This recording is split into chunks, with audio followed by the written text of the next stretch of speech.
આજે સવારે વહેલી સવારથી અમારા મહાદેવના દર્શન કરી અને ઢોલ નગારા સાથે વાજતે ગાતે આખું ગામ મતદાન કરવા માટે આવ્યું છે।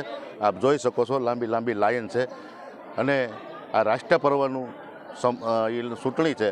તો ચૂંટણીમાં આ રાષ્ટ્ર પર્વ માટે એ મહત્ત્વના નિર્ણય લેવા માટેની આ ચૂંટણી છે। તો આમાં વધારેમાં વધારે અમરેલી જિલ્લો તેમજ ગુજરાત તેમજ ભારતની અંદર વધારેમાં વધારે મતદાન થાય એવું હું આપ સૌને નમ્ર વિનંતી કરું છું।